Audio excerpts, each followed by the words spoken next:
20장 30절에서 34절, 그 다음에 42절. 30절에서 잠깐만요. 이렇게 어디 갔어? 예. 다 같이 시작. 그러므로 이스라엘 집에 말하라. 주는 하나님이 이같이 말하노라. 너희는 너희 조상의 방식을 따라 더럽혀졌느냐? 너희는 그들의 가증한 것들을 따라 음란한 짓을 행하느냐? 너희가 너희 예물을 드릴 때에 너희 아들들로 불속을 통과하게 하였을 때 너희의 모든 우상들로 너희 자신을 더럽혀서 오늘까지 이르렀도다. 오 이스라엘 집아, 내가 너희로 묻게 하랴? 주 하나님이 말하노라. 내가 살아있는 한 나는 너희로 묻게 하지 아니하리라. 너희 마음속에 들어온 것은 결코 이루지 못하리니 이는 너희가 말하기를 우리가 이방인 같이 되고 그들 나라들의 족속들과 같이 되어 나무와 돌을 섬기리라 함이니라. 주 하나님이 말하노라. 내가 있는 한 능한 손과 편팔과 진노의 부음으로써 내가 반드시 너희를 다스릴 것이요 또 내가 능한 손과 편팔과 진노를 부음으로써 그 백성으로부터 너희를 인도해 낼 것이며 너희가 흩어져 있는 나라들로부터 너희를 모으리라. 자, 42절 한 절만 더 다 같이 시작. 내가 너희를 이스라엘 땅 즉 내가 내 손을 들어 올려서 너희 조상에게 주기로 한 그 땅으로 너희를 데려올 때에 너희는 내가 주인 줄 알리라. 아멘.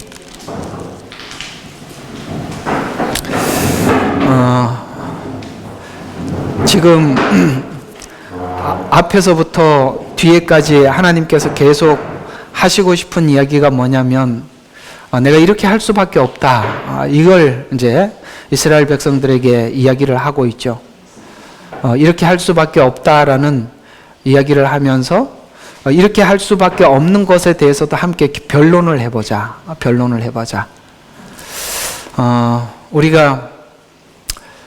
우리가 살다 보면 그럴 때가 있죠. 이렇게 계속 가면 하나님 가만히 있지 않을 것 같은데.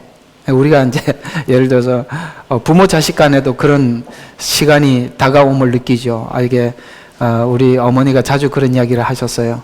매를 벌고 있구나. 그런 이야기. 이럴 때는 속담이 더 빠르더라고요. 설교하기.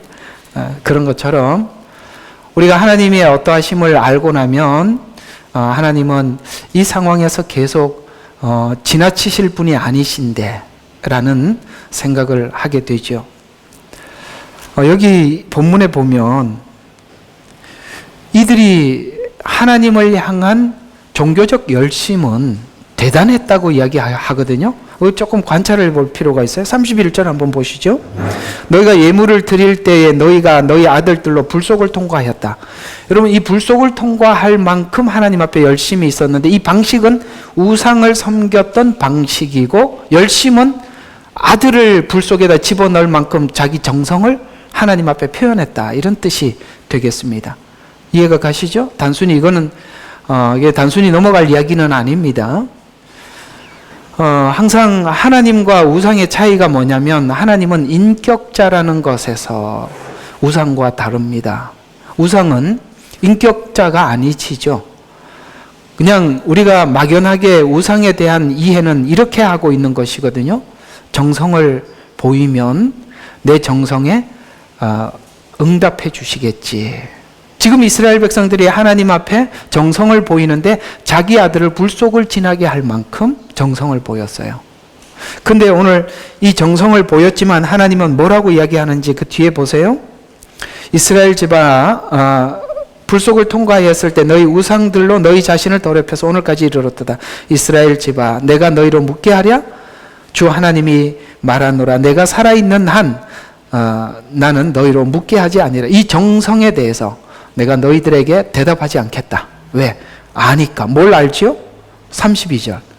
너희 마음속에 들어온 것을 결코 이루지 못하리라. 그게 뭐죠? 지금 하나님 앞에 정성을 표현을 하고 있지만 네가 뭘 원하는지 안다는 거죠. 나 그거 응답해 줄 수 없다. 그게 뭘까요? 우리가 바라는 것들. 지금 하나님과 우리 사이에 갈등이 뭡니까? 하나님이 바라는 신앙인으로 하나님이 세우시기를 원하는 것이고, 그들은 하나님이 자기들이 원하는 것을 해주기를 바라는 것이고, 그래서 안 해주니까 해줄 때까지 정성을 다하는 거예요. 예를 들어서 신약적으로 표현하면 금식을 하기도 하고, 아시겠습니까? 작정기도를, 맹세를 하기도 하고 이렇게 한다는 말이죠. 근데 그게 하나님이 원하는 것과 전혀 반하는 다른 것이니까 하나님은 그걸 들어줄 수가 없다. 이 일이 지금 이스라엘 백성들, 여기 에스겔서에만 나온 이야기가 아니라 과거부터 그래 왔다라고 지금 하나님은 계속 그 얘기를 하고 계시는 거예요. 그러니까 지금 하나님 얼마나 오래 참았는지 출애굽 때부터 그랬다는 거예요. 그 출애굽 때 지금 토요일 날 성경 공부 이제 제가 하기 시작했습니다만 바로 금송아지 사건, 그게 우상숭배의 시작이거든요. 그러니까 출애굽 때부터 너희가 내게 그런 걸 요구하기 시작하더니 광야에서도 그랬고 가나안 땅에 들어와서도 여전했었고 지금도 동일하고, 지금 그래서 이제 바벨론 포로 잡혀가는 시간을 앞두고 있고, 또 뿐만 아니라 예수님이 십자가에 못 박게, 그래서 이런 일들이 일련으로 쭉 와서 이제는 이스라엘 백성들은 도저히 하나님과 언약한 상태지만 하나님 앞에 이 언약을, 제가 하나님 이렇게 언약을 지켰습니다 라고 내놓을 게 하나도 없어져 버린 거예요. 그래서 지금 변론해보자는 거예요. 너하고 나하고 언약으로 시작을 했지만, 그러나 그 언약한 관계 속에서 너가 나에게 만족할 만한, 그 언약을 이룰 만한 조건이 지금까지 있었었느냐? 너희 조상 때부터 지금까지 그래 왔다. 이렇게 하나님 말씀하시고, 그러면 쭉 봤을 때 하나님 정말 오래 참으셨거든요. 근데 지금은요, 완전히 고착화되어서 완전히 자리 잡아서 이제는 이게 해결될 기미가 전혀 보이질 않는 거예요. 그러면 다른 방법을 쓸 수밖에 없죠. 그래서 이렇게 이어지는 쭉, 그래서 이제 이스라엘 백성들은 하나님의 조건에 만족할 게 아무것도 없으면 딱 하나밖에 없죠. 언약은 둘이 했으니까 한 사람이 무너졌다면 이제 상대방에게 물을 수밖에 없는 거죠. 당신은 어떻게 하시겠습니까? 참 여기서 우리가 정말 우리가 예수 믿고 가장 하나님 앞에 그 하나님의 포근하고 따뜻한 사랑을 느꼈을 때가 바로 이 지점이었어요. 하나님, 저는 하나님 앞에 만족시킬 만한 아무것도 없어요. 그저 하나님 저를 어떻게 하시겠습니까? 이렇게 물을 수밖에 없는, 이런 저를 어떻게 하시겠습니까? 이게 둘째 아들 이야기 아닙니까? 둘째 아들이 아버지에게 권리를 요구하죠. 아들이니까 권리를. 그 권리는 뭘까요? 우리 인간이 가지고 있는 자유의지죠. 하나님, 우리에게 자유의지를 줬지 않습니까? 나도 내 자유의지대로 살아서 성공하고 싶어요. 그랬더니 그래, 네 자유의지대로 살아봐라 하고 아예 다른 나라로 가버렸어요. 나라라는 표현을 쓴 것은 다른 법이 적용되는 이런 뜻입니다. 나라마다 법이 다르잖아요. 네 마음대로 살아봐라. 그랬더니 우리 자유의지대로 내 인생을 설계했더니 다 소진하고 다 탕진했어요. 이제는 아버지께 가져올 게 아무것도 없어요. 빈손으로 올 수밖에 없고, 그러니까 그렇게 고백할 수밖에 없는 거예요. 아버지요, 내가 아버지의 아들이라고 부르는 것을 내가 감당할 수가 없어요. 그저 종이 하나로라도 좋으니까 받아만 주세요. 어떻게 하시겠습니까? 이것밖에 우리가 남은 게 아무것도 없단 말이에요. 당신 어떻게 저를 어떻게 하시겠어요? 여기밖에 없어요. 그런데 하나님의 언약은 지금도 변함없고, 하나님이 우리를 향한 열심도 여전하시고, 하나님은 우리를 여전히 사랑하고 계실 뿐만 아니라 하나님의 의지는 변함이 없었다. 그래서 우리는 모든 것을 회복할 수 있는 거예요. 아멘. 저는 이 여러분의 성도들의 신앙은 이걸 알 때 우리는 모든 것에서 돌이키고 회복하고, 우리가 어찌하든지 그 하나님의 고정된 사랑, 변함없는 하나님의 의지, 이걸 하나님께서 딱 확인을 하게 하시는 바람에 우리는 담대함을 가지고 그때서야 하나님 감사합니다. 여전히 저는 이 연약한 무릎을 일으켜 세워서 하나님 앞에 나갈 수 있습니다. 그래서 우리는 항상 보는 게 뭐냐면 하나님의 열심, 하나님의 언약, 하나님의 사랑, 하나님의 의지. 여기서 우리가 딱 도착을 하더라는 것이죠. 여기까지 공감하시면 아멘하고 들어가 보겠습니다. 자, 그러면 20장은 이런 이야기입니다. 심판이 갑자기 주어진 것은 아니다. 과거로부터 지속되어 왔음을 지적하고 있어요. 애굽에서, 광야에서, 가나안에서 현재까지 지속되고 축적되어 왔던 죄악이다. 과거에서 현재까지 역사를 회고하면서 현재 심판이 불가피한 심판임을 지적하면서 하나님의 오래 참으심과 그 다음에 기회를 주었음에도 불구하고 계속 거듭된 죄의 역사들을 쭉 나열을 했어요. 그러니까 우리가 과거들을 돌이켜 한번 쭉 우리 머릿속에 쭉 생각을 해보면 하나님께 돌아왔음에도 불구하고 여전히 우리가 그 죄의 그 큰 은혜를 받고 난 뒤에 거기서부터 쑥 빠져나온 게 아니라 여전히 우리 마음속에 어떤 지난날의 그 죄악을 담고 있었고 갈망하고 있었고 버린 것 같은데 나도 모르게 어떤 한쪽 구석에서는 그걸 추구하고 있었고 내 신앙이 은혜를 잊어버리고 나태해졌을 때는 그것이 더 강하게 하나님 앞에 추구하고 있는 우리 자신을 보고 야, 어떻게 이게 가능할까 회복이? 여러분 이 50일 기도회를 하면서 아마 여러분들이 과거에 이런 생각들을 했을 거예요. 하나님, 내가 과거에 주님을 만나고 주님을 사랑했을 때가 있었었는데 그때 그 감격과 은혜를 회복할 수 있을까요? 사실 저도 그런 생각을 해본 적이 많습니다. 저도 은혜를 받고 그 100% 충전을 계속 가져온 게 아니라 30, 40까지 떨어졌다가 올라갔다가 이런 일들이 많았습니다. 그럴 때마다 그 밑바닥을 칠 때 어떤 분이 저번에 그 수련회를 가서 어떤 목사님이 그런 이야기를 하더라고요. 우리가 서로 기도 제목을 꺼냈는데 난 지하실까지 내려갔는데 지하 1층이 2층이 또 있더라고요. 이렇게 얘기하는 거 우리 되게 박수 쳤습니다. 맞아요. 지하 1층이 끝인 줄 알았는데 지하 2층이 있어요. 그런 것처럼 우리의 절망은 끝이 없어요. 그런데 그때 우리가 하나님 앞에 소망하는 것은 하나님, 이런 내가 지난날 가졌던 그 감격스러웠던 그 과거를 과연 회복할 수 있을까? 내가 하나님 앞에 뛰며 찬양하며 기뻐했던 그걸 내가 다시 회복할 수 있을까? 저도 제 자신이 참 의문이었어요. 그걸 회복할 수 있을까? 하나님이 회복하게 해주시더라고요. 참 그게 너무 감사해요. 우리 지금 회복되어져 가고 있고 회복하실 것입니다. 그걸 지금 하나님이 계획을 하시고 이 바벨론 포로 생활을 준비하고 계시는 거거든요.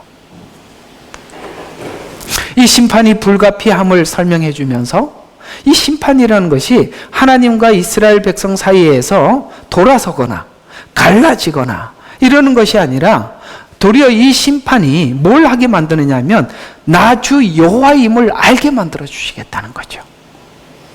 이 목적을 밝혀줌으로써 지속되어 축적된 죄의 심판에서 자신들의 죄악을 추악함을 드러내고 추악함은 오직 하나님의 약속 안에서 그 자비로 용서하는 은혜로 정화될 것이다.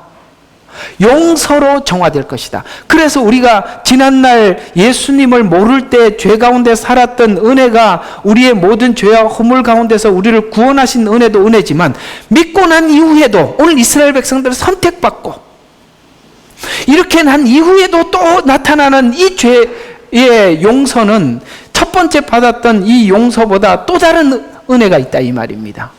여러분 이 고린도 전서를 제가 금요일 날 잠깐 말씀을 드렸지 않습니까? 다음번에는 이 고린도 전서를 할 확률이 높습니다.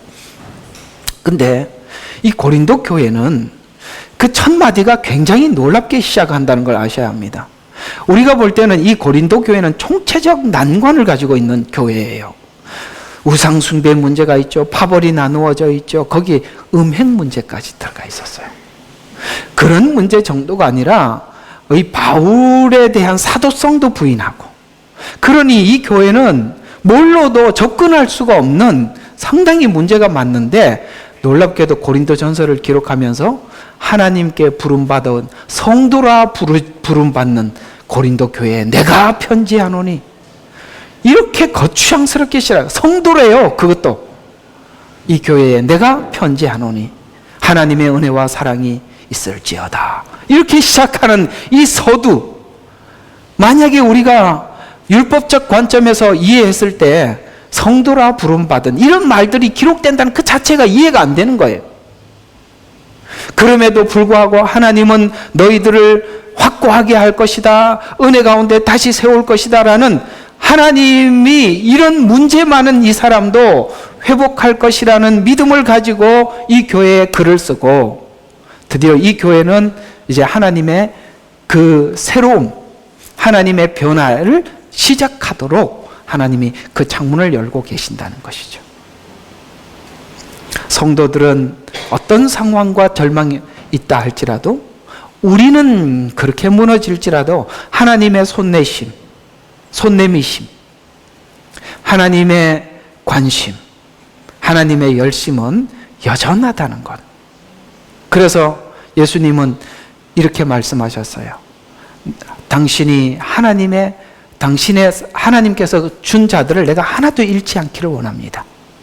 뿐만 아니라 하나님의 사람들을 사랑하시되 끝까지 사랑하시니라. 끝까지 어떻게 사랑하셨어요? 십자가에서 우리를 위해서 다 견디는 것이 우리를 사랑한 사랑의 표현이었습니다.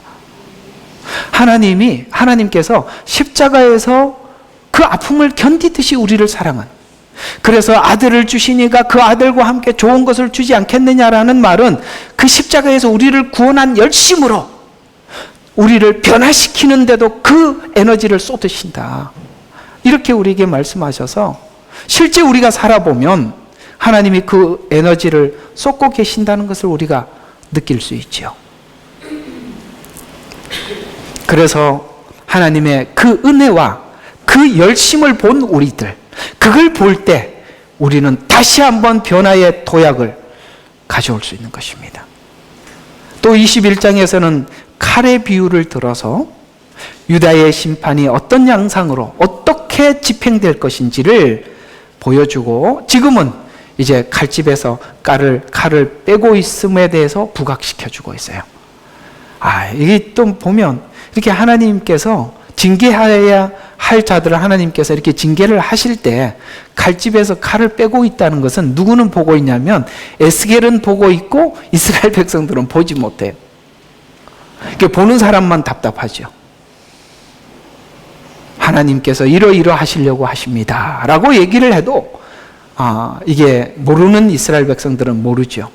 어쨌든 그것을 보여주고, 그리고 어떤 식으로 집행할 것인지도 구체적으로 설명하면서, 더 나가서 칼의 날카로움과 예리함을, 그리고 심판의 철저함과 가혹함을 동시에 부각시켜서 칼날이 유다를 치욕스럽게 만들 것이다. 유다의 심판은 조롱하는 암몬은 멸절하는 것으로 예언해주고 있어요. 그래서 우리가 철저하게, 그래서 타작마당을 정하게 해서 진짜 알곡과 가라지를 이렇게 두리뭉실하게 보면 몰라요. 안에 알곡이 있는지 없는지. 근데 타작마당을 정하게 해서 둘을 선명하게 나누어 오셨다고 말씀하셨어요.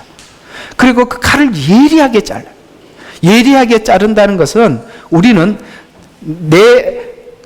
그러니까 속이는 마음이 하나님 마음에 들어가 있고, 또 하나님 마음이라고 하면서도 내 마음이 섞여 있는데 그걸 하나님이 선명하게 갈라놓겠다는 것이죠. 요거는 가식이고 요거는 진심이고, 거기에 우리는 가식과 진심이 섞여 있죠. 어떻게 섞여 있어요? 진심을 주는 만큼 어떤 가식된 요구가 있다 이 말이죠. 이게 지금 설명 잘하고 있는 거죠. 네. 그 정육점에 가면 고기를 자르는 사람이 있잖아요. 우리는 이 살이 어떤 부위인지, 이 살이 어떤 부위인지 모르는데 전문가는 알고 자르듯이, 뭐 이렇게 비유를 해도 될런지 모르겠습니다만, 예리하게, 아주 예리하게 해서 어떤 것도 가식과 진심이 함께 섞이지 못하도록, 가식은 가식이고 진심은 진심이고 이 둘을 나누겠다. 근데요, 이런 일을 계획하고 이런 일을 집행하겠다고 했을 때 이 암몬 족속이 조롱을 해요. 자, 요것도 이제 오늘 굉장히 중요한 내용입니다. 요것도 이제 뒤에 좀 다뤄드릴게요. 자, 22장에서는 예루살렘의 심판의 정당성은 율법을 경시한 여러 가지 죄들의 목록들, 그게 뭐냐면 부모를 멸시하고, 이게 뭐냐면 우리가 하나님으로부터 떠났을 때 나타나는 증상들이 이런 것들이라는 거예요. 이런 것들 보세요. 부모를 멸시하고 나그네를 학대하고, 그러니까 나그네를 학대한 힘없는 사람들을 학대한다는 것입니다. 안식일을 더럽혔다. 그 다음에 우상 숭배를 하고 음행을 하고 뇌물을 수수하고 사기를 치고, 그 다음에 선지자들의 영혼을 삼키고 등들을 쭉 설명을 하면서 실제 우리가 하나님 은혜 가운데 떠나서 그 말씀 가운데 떠나서 살아가고 있는 그 목록들을 우리가 대조를 해보면 맞아, 옳습니다. 그렇습니다. 제가 떠났군요. 맞습니다. 이렇게 해야 정상이잖아요. 그리고 이게 쭉 목록들을 이야기하는데 이 사람들은 이렇게 살면서도 이 목록들을 얘기를 해도 받아들이질 않아요. 왜요? 왜 이걸 안 받아들이죠? 자기가 자기에게 너무 관대하거든요. 신앙이 무너졌을 때, 심각한 문제를 일으켰을 때 생기는 증상 중에 하나가 뭐냐면 자기 자신에 대해서는 무진장 관대하고 남에 대해서는 아주 정확하게 판단을 하는 것입니다. 아주 나쁜 사람들이죠. 반대가 돼야 되는데 자기 눈에 들보는 못 보고 남의 눈에 티는 볼 줄 아는 아주 이상한 사람이 되는 것입니다. 그래서 다른 사람들에게 많이 비판적이 되어 있다는 것은 여러분들이 영적으로 많이 병들어 있다는 증거입니다. 그래서 20장으로부터 이어지는 설명은 하나님의 속성이 어떠한지를 주목해서 설명해 주고 있는데, 선택, 은혜를 베푸심, 오래 참으심. 그러나 오래 참으시지만 문제는 하나님은 오래 참으시지만 넘어가지 않는 속성을 가지고 있다. 아시겠습니까? 그 죄에 대해서는 결코 그냥 넘어가지 않는 속성을 가지고 있다. 그래서 애굽에서, 광야에서, 가나안에서 현재까지 여러 번 기회를 주었듯이 예루살렘아 예루살렘아 내가 암탉을 모음과 같이 얼마나 너희를 모으려고 했느냐. 그러나 너희가 원치 아니하였도다. 하나님은 끊임없이 그렇게 노력을 했지만 그들이 원치 않았다라고 이야기를 하면서 과거의 죄를 심판함이 목적이 아니라 심판을 통해서 다시 기회를 주고 돌아오게 함이 목적이. 계시록의 심판은 과거에 대한 심판이 목적이 아니라 구원의 마지막 기회다. 자, 그래서 이 에스겔서에서 우리가 반드시 알아야 될 것은, 잘 들어봐요. 지금 오늘 이제 앞으로 후반부로 가면 갈수록 이 예언들이 전부 다 계시록과 연결이 돼서 모든 예언은 계시록을 향해서 가고 있다는 걸 아셔야 돼요. 그러니까 이 에스겔서 있었던 이 바벨론 이야기는 과거에 있었던 한 사건이 아니라 하나님은 한 이스라엘 백성들을 통해서 이 마지막 종말에 있을 최후의 심판에 대해서 모든 예언을 모으고 있다는 거예요. 한 초점으로 가고 있다는 거예요.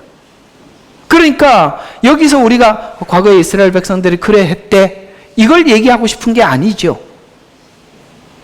예언서를 우리에게 분명히 밝혀서 하나님의 최후의 심판이 있다, 최후의 영벌이 있다, 최후의 구원이 있다, 이걸 우리에게 말씀해 주고자 하는 것입니다. 그렇다면 오늘 이스라엘 백성들이 이렇게 심판하는 목적은 과거에 애굽에서부터 시작해서 광야, 가나안 계속 이것 잘못한 죄에 대한 심판이 아니라 목적이 뭐였다고요? 내가 여호와인 줄 알리라. 그래서 구원이 목적이었다라고 밝혀줌으로써 요한계시록은 7년 환난, 심판 이런 주제가 목적이 아니라 원래 하나님의 목적은 하나님의 백성들을 정결케 하여 추수하겠다는 것이 목적이라는 것이 성경 곳곳에서 우리에게 밝히는 7년의 목적임을 우리에게 말해주고 있는 것입니다. 이스라엘의 심판을 보고 비웃는 그 암몬 족속들, 오늘 아까 이 암몬 족속에 대해서 우리가 눈여겨봐야 한다고 그랬습니다. 이 암몬 족속들에 대해서 하나님의 심판을 선언했더니 그들이 비웃고 있어요. 이 말씀은 요한계시록의 전쟁, 어떤 전쟁? 유브라데 전쟁, 7년이라는 기간 안에 있는 유브라데, 그 다음에 아마겟돈 전쟁이 있죠.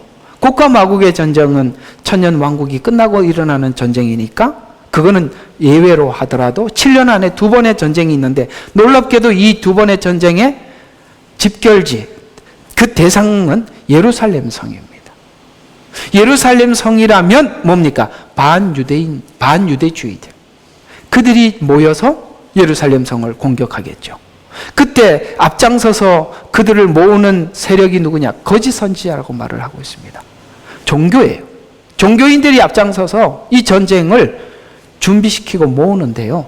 반유대주의는 지금도 일어나고 있지만 7년 안에 2번이나 큰 전쟁으로 이어진다는 걸 아시고, 마지막 종말이 되면 될수록 반유대주의는 점점 강력해진다는 걸 아셔야 하는 것입니다.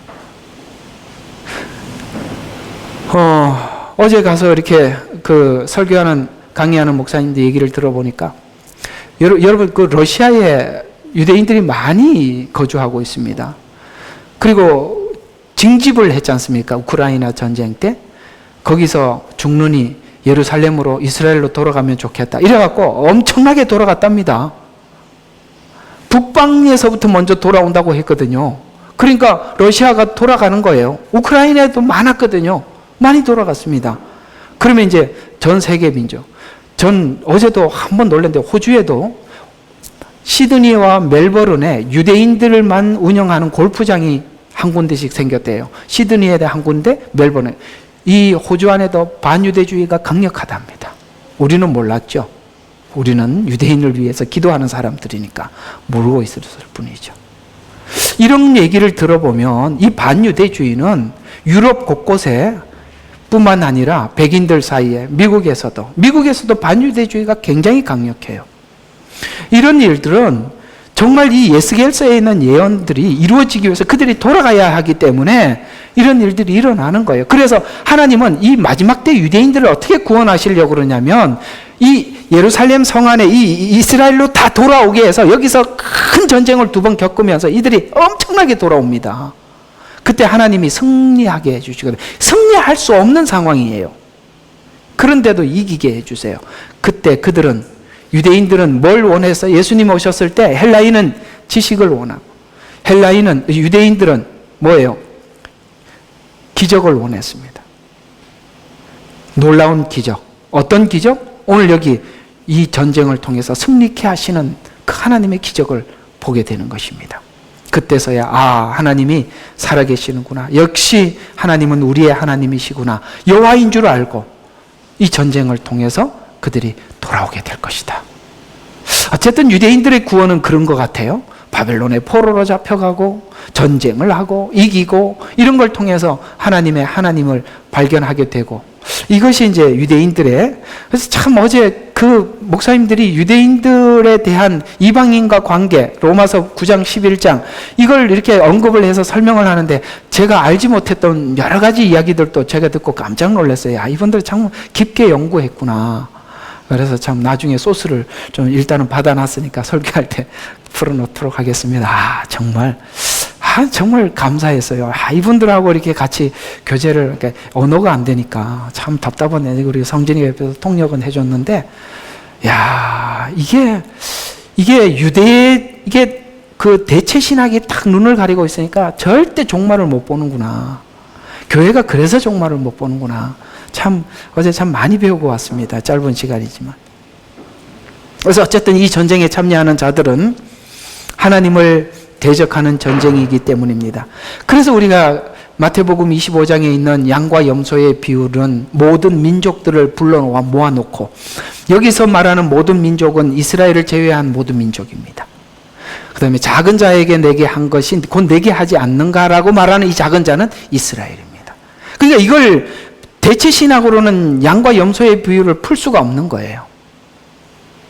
오늘 이 암몬 족속들이 지금 이스라엘 백성들이 이렇게 하니까 뭐 했습니까? 반유대주의잖아요. 조롱하고 똑같은 이야기예요. 여기 한 암몬 족속이라는 족속을 가지고 예를 들었지만 여기는 이스라엘 이외의 모든 민족들이 과연 이스라엘을 이렇게 하는 걸 보고 어떻게 하느냐는 거예요.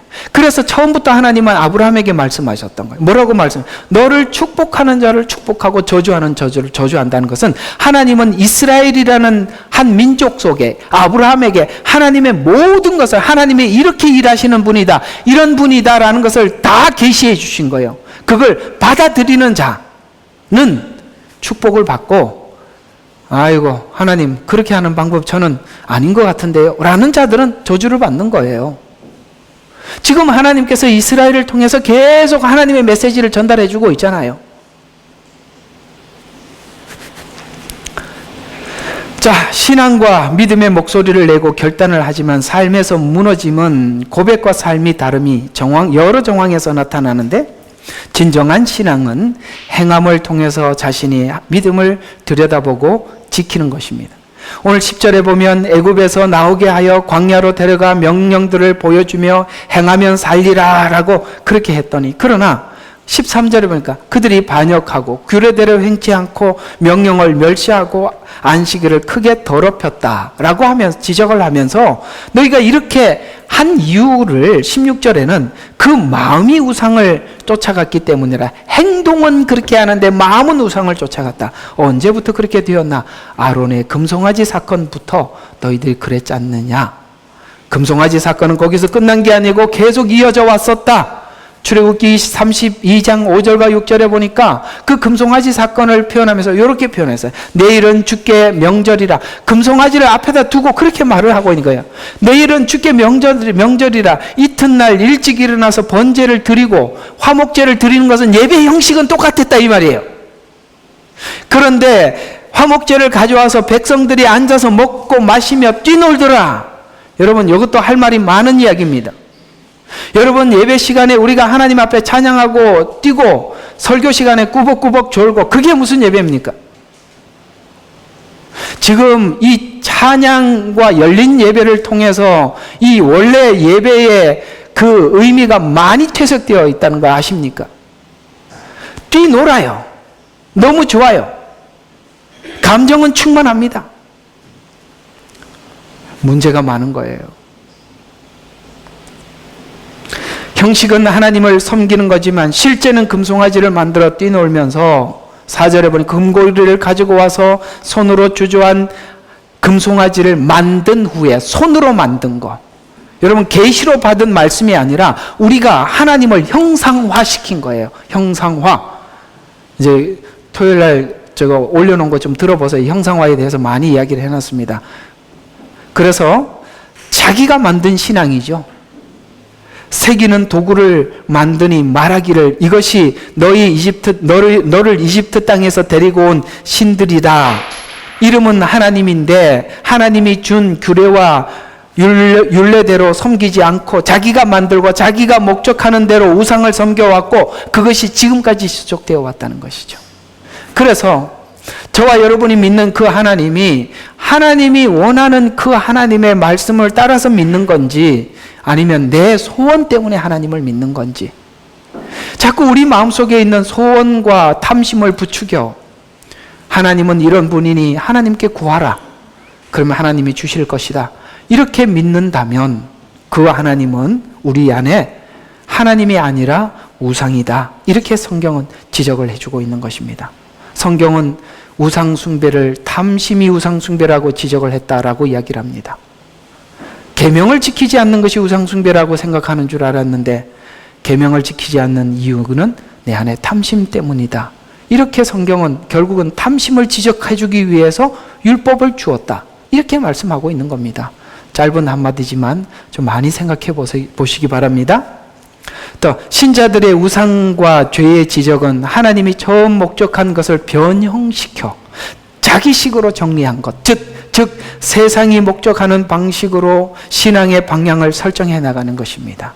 자기가 설정해 놓은 목적을 이루기 위해 열정을 다해 우상을 섬기듯이 오늘 30절과 31절에 음란한 짓을 행하고, 이것은 우상 숭배를 했을 때 했던 방식입니다. 호세아서에서 잘 설명을 하고 있어요. 고멜이 바로 이렇게 예식을 할 때 그 앞에서 여성 창기로 모든 사람들에게 공창으로 알려진 사람입니다. 그런 것처럼 음란한 짓을 행하고 아들들을, 이게 뭡니까? 이게 무슨 신을 섬길 때 했던 거더라? 이게 생각이 안 납니다. 어쨌든 생각이 안 나는 거 넘어가고, 그렇게 불 속을 지나가게 했던 무슨 몰렉신. 고맙습니다. 이래서 설교는 한 사람이 하면 안 돼. 여럿이서 같이 머리를 합해야 돼요. 자, 몰렉신을 섬겼던 방식이죠. 그렇게 해서 통과해서 정말 정성은 다하고 있어요. 여러분, 정성을 다하는 것이 신앙의 전부는 아닙니다. 그 정성이 정말 하나님의 얼굴을 구하는 정성인지 내 목적을 달성하기 위한 정성인지는 하나님이 아시는 거예요. 그래서 31절에 보니까 내가 살아있는 한 나는 너희로 묻지 않게 하리라. 또 33절 편팔과 진노로 부을 것이다. 그렇게 열심히 했는데 하나님이 뭐 하시겠다고? 진노하겠다. 그 다음에 반드시 너희를 다스릴 것이다. 이렇게 말씀하고 있어요. 포기하지 않고 기다려왔고 진노하면서 돌이키시며 자신이 십자가의 죽음으로 다시 얻는 사랑으로 우리를 돌이키게 하는데, 하나님은 그저 이렇게 진노하는 것이 아니라 그 진노를 어디다 쏟아버렸냐면 예수님께 쏟아버렸어요. 진짜 우리가요, 하나님 앞에 이렇게 무릎에 힘이 없어져서 털썩 주지 않게 만드는 게 이거예요. 그 진노를 사실 우리한테 쏟아야 되거든요.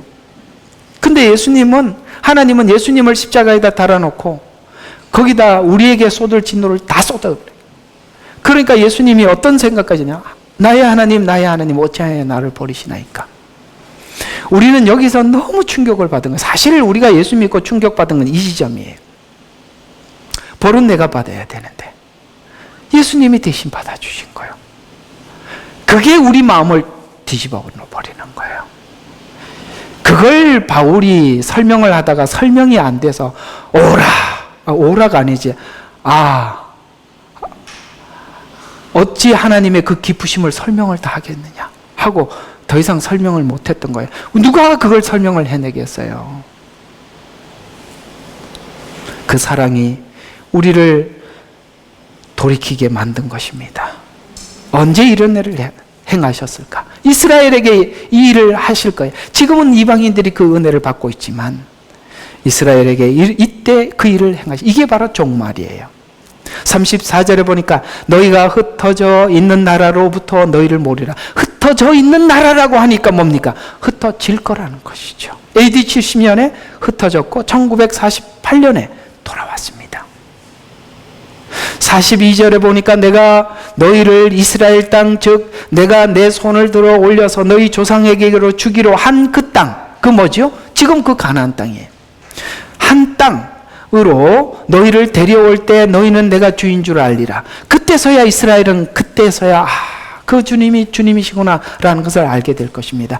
이 내용을 많이 구약에 예언했지만 특별히 다니엘서에도 예언했는데 그 다니엘서에 예언했던 예언을 그대로 예수님이 인용을 해서 마태복음 24장 32절에 이대로 인용을 합니다. 무화과 나무의 비유를 배우라. 이 무화과 나무는 바로 이스라엘의 국화예요.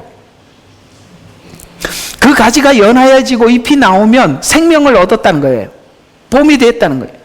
여름이 가까운 줄 너희가 아나니 이와 같이 너희도 이 모든 것을 보면 무슨 일이? 무슨 일? 오늘 이 알리야. 하나님 마지막 때가 문 앞에 이른 줄 알라.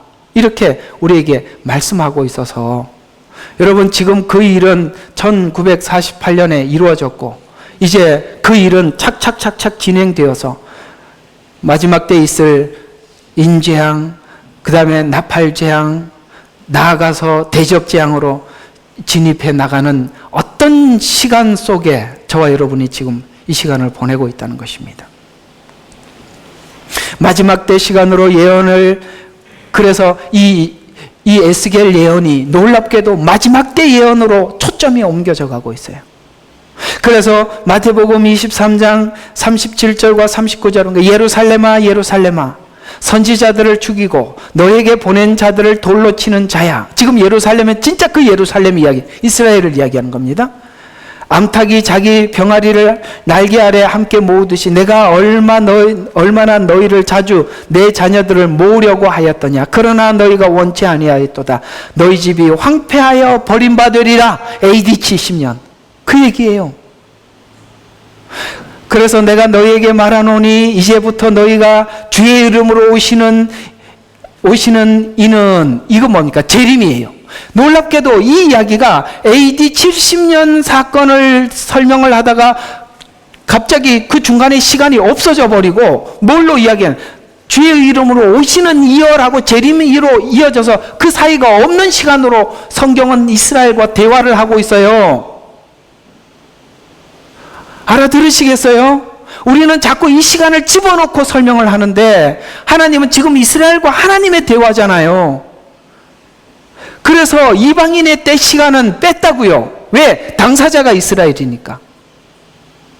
근데 그걸 이스라엘에게 했던 약속들인데 전부 다 교회가 대체시켜. 이게 대체신학이라고.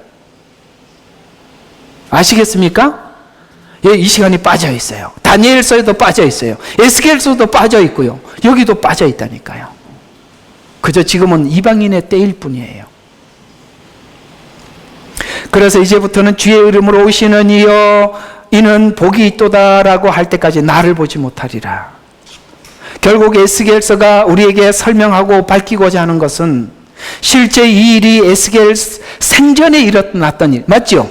에스겔 생전에 일어났던 일이었고 이 일이 마지막 종말에 동일한 형태로 일어날 거라고 예언하고 있어서 과거의 예언은 미래로 가는 거예요. 그래서 성경은 예언을 이렇게 설명하고 있어요.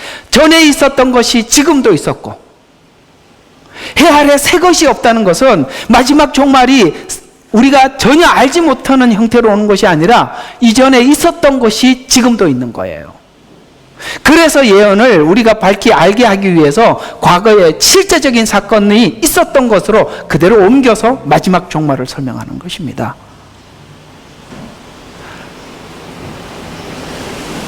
해 아래 새 것이 없어요. 새로운 것이 없다니까요. 사단도 만든 체제들이 하나님이 만든 것을 모방한 거예요. 왜? 해 아래 새 것이 없기 때문에 그래요. 자꾸 이상한 것, 새 것, 놀라운 것, 그런 거 다 거짓말입니다. 뭐 놀라운 게 있어요? 왜 놀라운 거 이야기하면 성경에 있나 한번 확인해보자. 달려들어서 확인을 해야지. 새 것이라면 그게 다 진짜 새 것인지 아십니까? 원래 있던 것을 가지고 하나님이 설명을 했다고요. 따라서 구약의 예언의 목적을 따라 마지막 때에 있을 예언을 정리해야 합니다. 그래서 그걸 가지고 예언을 정리를 해요. 마지막 때는 이스라엘 회복과 이스라엘의 회복에 따른 많은 민족과 방언들이 이 회복이 목적이에요. 이스라엘만의 회복이 아니라 흰옷 입은 수많은 무리들이 주님 앞에 돌아온다고 말씀하셔서 이스라엘뿐만 아니라 그들이 돌아오는 과정 속에 너무나도 많은 사람들이 왜 그러냐면 마태복음에 보면 너희는 가서 모든 족속으로 제자를 삼아 여기서 너희는 가서라고 말하는 그 너희는 누구였죠? 다 12사도, 다 유대인들이었어요. 맞죠? 그런 것처럼 12사도가 활동을 해서 교회가 세워지고 지금 우리가 돌아가고 있듯이 마지막 때도 유대인들이 돌아가는 과정 속에 너무나도 많은 사람들이 돌아오는데요. 그 14만 4천에 전부 다 지파가 유대인이라는 거 맞죠? 나는 이만희한테 야, 너 죽어갈 때 다 가까워하는데 하나님 무섭지 않냐? 그렇게 사기쳐갖고 말이죠. 에? 무슨 베드로 지파? 나는 그 이만희도 참 나쁜 놈이지만 그 속는 사람도 진짜 바보 같아요. 아니 그 지파 이름이 나와 있는데 왜 그게 자기들이냐고. 와, 이게 열불이나 정말. 아니 문자적으로만 봐도 아니잖아. 열이 나고 글씨가 안 보이네요.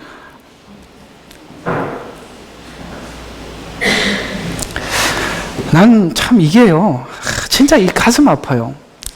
최소한 교회가 이런 정도라도 기본이라도 좀 설명을 해줬더라면. 거기 가보면 교회 대충 다니는 사람요 오지도 않아요. 그래서 우리가 옛날에 그랬죠. 신천지 보고 불신자들 전도하라 그러니까 자기들은 추수꾼이래. 그 그 추수하려고 그러면은 익은 곡식을 거두러 와야 된다는 거야. 익은 곡식은 저 밖에 없고 저 교회 안에 있다는 거야. 꼭 교회 문 앞에 와서 전도지 돌리고 앉아있어요. 여기도 있잖아요. 처음에 와서 보니까 스트라스필드에 꼭 그 픽업하는 장소잖아요. 그 픽업할 때 어떤 사람들은 교회 차가 지나가 버려갖고 픽업해야 되는데 차가 가버리고 없는 사람들 또 추수하러 왔어. 아이고, 교회 차 놓치셨어요. 저희 교회 가시죠. 이렇게 갖고 데리고 가네? 이야, 어떻게 그런 것도 참, 우리는 보통 상식으로는 그렇게 안 하잖아, 그죠? 그 사람들은 추수를 하려니까 그런 것도 보이나 봐요. 이거 참 그만 이야기 합시다. 참, 다 늙어가지고 좀 있으면 하나님 만날 텐데, 야, 정말 하나님 믿으면 그렇게 살 수 있을까? 자, 본문에 충실합시다. 자, 바벨론 포로 생활 중에 이스라엘은 이방인에게 복음을 전파했었던 거 우리 알고 있으시죠? 놀랍게도 이 지금 이스라엘 백성들이 생각하고 있는 고정관념이 팍 깨지는 게 바벨론 포로 생활이에요. 고정관념. 하나님의 백성들이 이방인에게 포로가 될 수 있구나. 예루살렘 성도 무너질 수 있구나. 하나님도 바벨론에 오시는구나. 이게 이스라엘 백성들에게 굉장히 충격적인 거거든요. 그래서 놀랍게도 이 풀무불 사건이 느부갓네살 왕이 하나님을 믿게 만드는, 다니엘이 사자굴에 들어가서 페르시아 다리오 왕이 하나님을 믿게 되는 마지막 때 똑같은 형태예요. 이스라엘 백성들의 믿음을 지키는 것으로 인해서 수많은 이방인들이 돌아오는 거예요.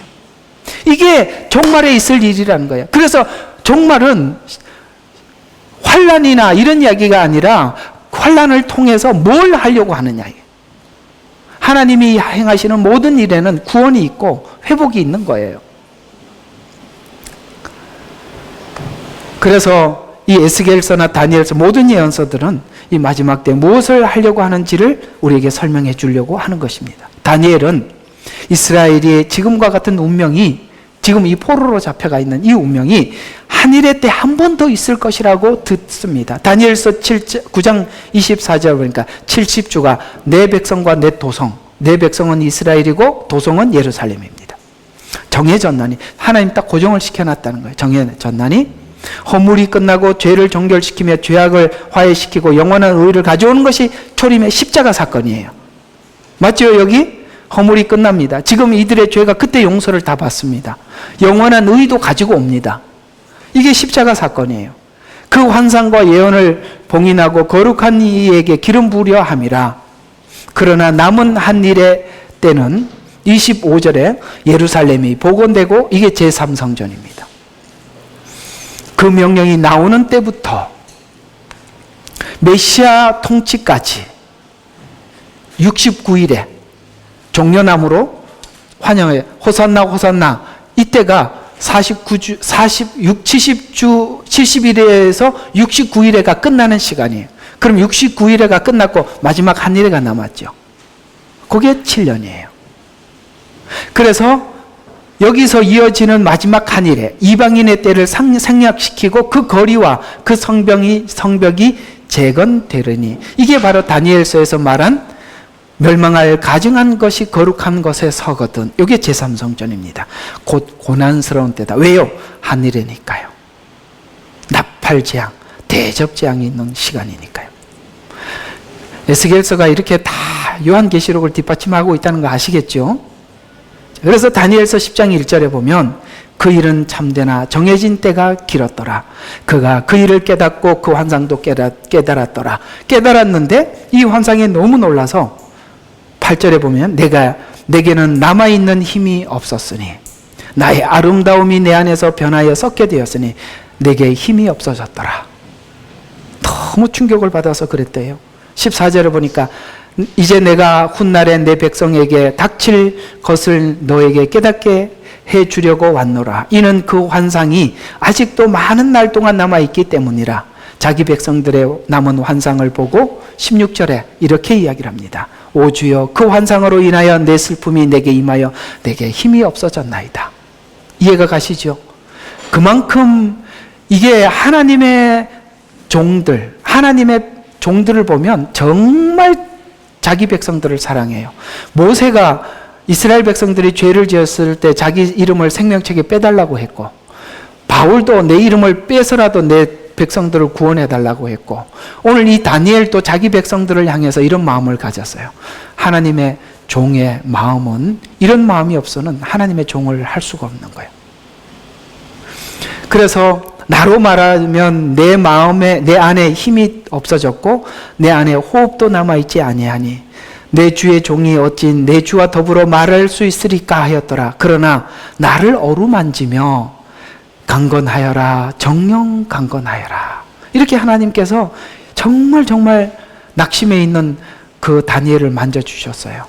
그러면서 버리지 않고 회복시키시는 그 하나님. 오늘 여기 애굽에서 나올 때부터 에스겔 시대 선지자들을 보내서 모으려고 했지만 배척했고, 오늘 여기 스데반 집사가 사도행전에서 외친 이야기가 그 말이에요. 너희가 단 한 번이라도 하나님께서 하시는 일을 받아들인 적이 있느냐, 이 말을 했을 때 돌을 던져버린 거예요. 그 이야기들 전부 다 그 내용이 그 얘기예요. 너희들이 모세를 보냈을 때, 가나안 땅에 있었을 때 한 번도 반역 안 해본 날이 있는지 한번 얘기 좀 해봐. 그러면 맞아요, 이렇게 하면 좋은데 돌을 던져버렸어요. 예수님을 십자가에 못 박으면서도 뭐라고 그랬습니까? 너희가 당할 것이냐? 빌라도가 물으니까 그걸 우리와 우리 조상들에게 넘기소서. 그래서 그들이 살아생전에 AD 70년에 나라 이런 백성으로 흩어진 거예요.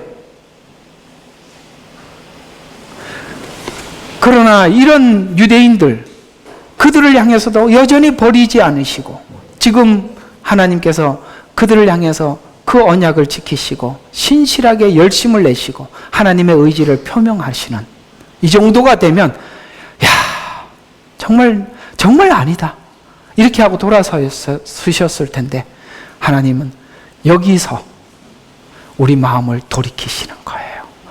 이걸 이해하지 못하면, 오늘 여기 이스라엘 이야기가 아니라 우리 이야기라는 것을 우리가 이해하지 못하면 그 십자가는 우리에게 작은 십자가가 되고, 이걸 전부 다 내 이야기로 받아들이고 그래요, 바로 그게 나예요 라고 한다면 여러분의 십자가는 너무나도 큰 십자가가 되는 것입니다.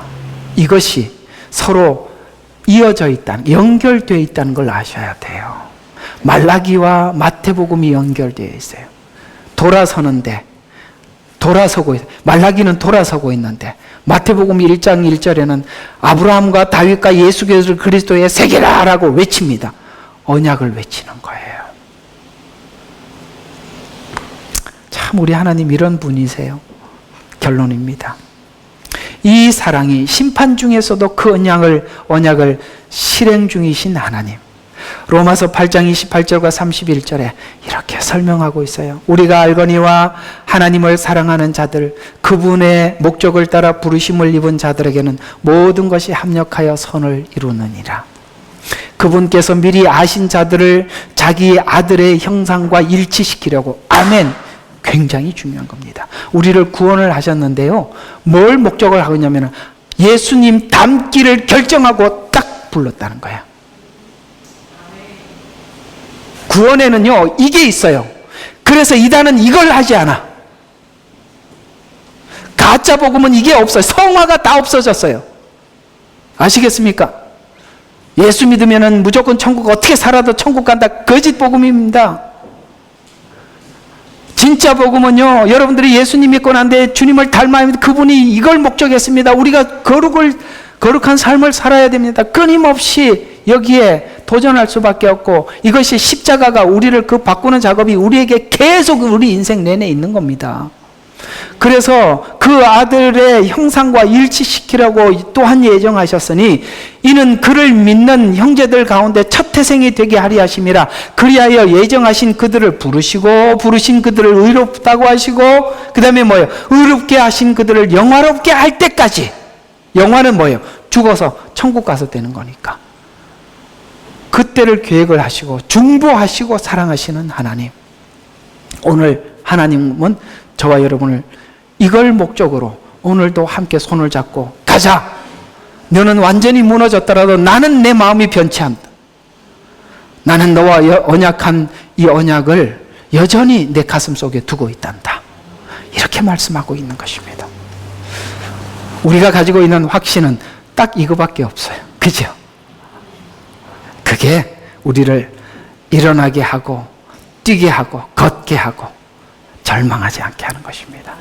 그러니 그저 나오세요.